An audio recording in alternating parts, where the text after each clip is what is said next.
அனைவருக்கும் வணக்கம். தெய்வீக பலன்கள் சேனல் சார்பாக தங்களை அன்புடன் வரவேற்கிறோம்.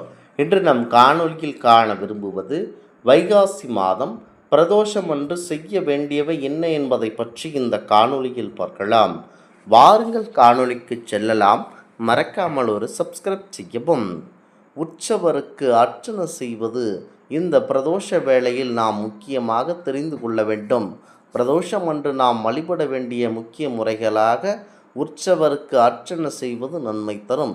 நந்தி தேவருக்கு அருகம்புல் மாலையை கண்டிப்பாக அணிவிக்க வேண்டும். விடியற்காலை எழுந்து நீராடி தூய ஆடை அணிந்து நெற்றியில் சைவ சின்னங்களை தரிசித்து கொள்ள வேண்டும். முழு உபவாசம் இருந்து படுக்கையில் படுக்காமல் சிவபுராணம் சிவநாம வழிகளை படித்து கொண்டு சிவ சிந்தனையோடு இன்றைய நாட்களில் கண்டிப்பாக இருப்பது சிறப்பம்சமாகும். மாலையில் சூரியன் அஸ்தமனமாக 4 நாளிகைக்கு முன்பு மீண்டும் குளித்து தூய ஆடை உடுத்தி நெற்றியில் திருநீர் பூசிக்கொள்ள வேண்டும். இந்த தலத்தில் சிவலிங்கமும் நந்தியும் கற்பகமாமடிவோ விக்கிரமாகவோ இருப்பின் அவற்றிற்கு அபிஷேகம் செய்ய வில்வத்தால் அர்ச்சனை ஆராதனை செய்ய வேண்டும்.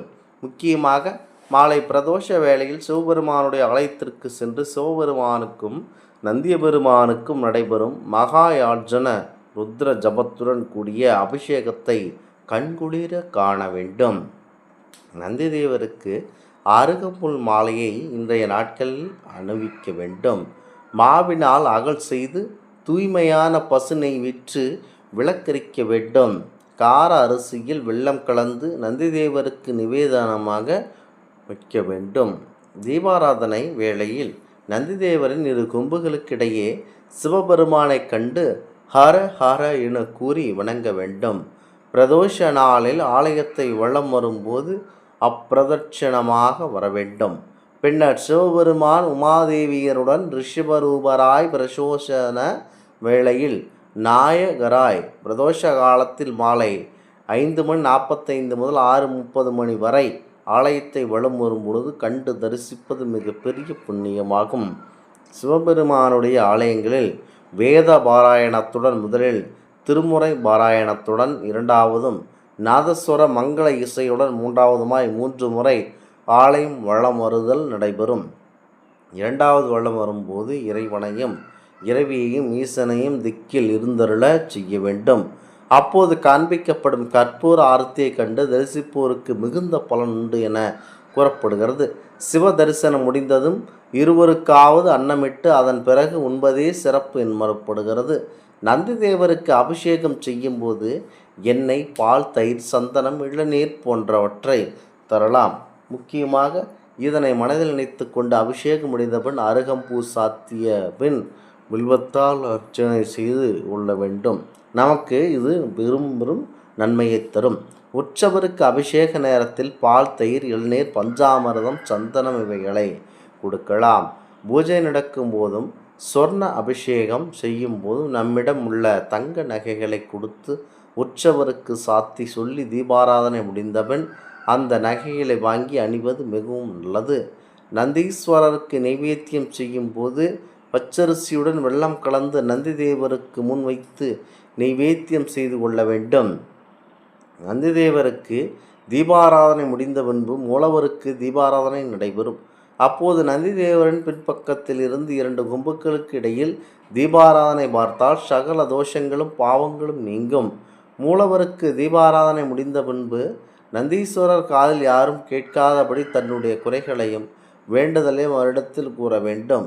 இப்படி நந்தி காதில் 12 பிரதோஷ பூஜை என்று கூறியதை போலவே கூறி வந்தால் 13வது பிரதோஷ பூஜை என்று சொல்லும்போது கூறிய விஷயம் நிறைவேறிவிடும். நந்தியின் காதில் வேண்டாதவற்றை கூறுதல் கொடிய பாவச் செயலாகும். பக்தர்கள் அவ்வாறு செய்வதை தவிர்க்க வேண்டும்.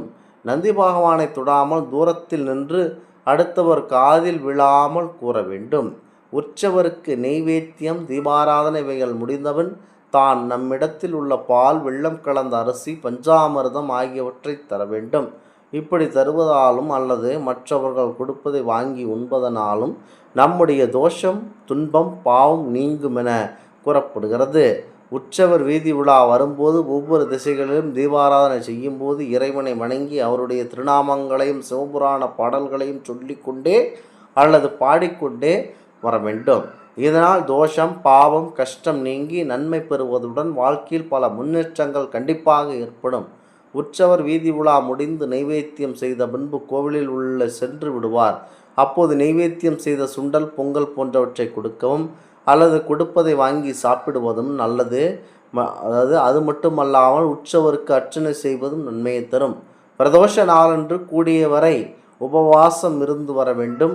அன்றைய தினம் தரிசனம் முடிந்த பின்னர் பால், பழம் மட்டும் அருந்தி வெறுந்தரையில் படுத்து உறங்கினால் பிரதோஷம் முழு பலன் நமக்கு கிடைக்கும் என்பது ஐதீகமாகும்.